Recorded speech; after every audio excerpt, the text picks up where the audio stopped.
Ouais. Sous cette forme, en tout cas, de cette équipe-là. Oui, on n'a pas su aborder le match comme il le fallait. Bon, on a une grande maladresse sur le tir extérieur dès le début du match, qui fait qu'on a une équipe qui sait plus si elle doit courir, si elle doit gérer. Et dans la gestion, c'est vrai qu'on se passe pas le ballon. Et quand on se passe pas le ballon, on n'a pas non plus des tirs qui sont propres, qui sont travaillés. Donc c'est des exploits individuels. Et on n'est pas dans le coup ce soir pour jouer sur des exploits individuels. On l'a bien vu sur la première mi-temps. Donc voilà, on part de trop loin derrière dans le troisième quart-temps, même s'il y a une réaction. Mais le début de match a été crucial, c'est sûr. Justement, l'équipe se remet à jouer ensemble dans le troisième quart-temps, elle flanche après. Gemma nous disait physiquement, Antoine nous disait en retrouvant une attitude individualiste. Non, je pense que, il y a un peu tout, c'est-à-dire qu'on fait effectivement un effort de venir de très loin. Donc ça c'est positif. On a prouvé qu'avec de l'énergie, on pouvait lutter même contre Gravelines.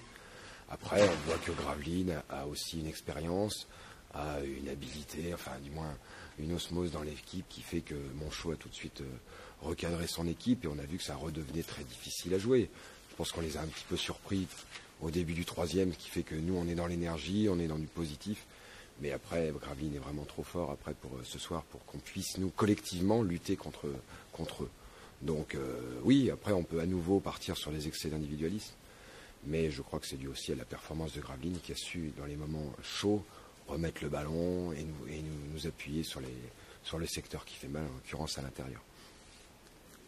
Leurs rotations se font mal parce qu'au fond, ils avaient un groupe étoffé, mais pas tous sur la même longueur. Je crois que c'est clair que ce soir, il y en a qui vont se rendre compte qu'ils ne sont pas tout à fait prêts non plus pour rivaliser et avoir du temps de jeu. On a besoin d'eux, donc c'est à nous aussi de les garder dans l'état d'esprit et dans la volonté, parce qu'on aura besoin d'eux sur les 13 matchs qui viennent.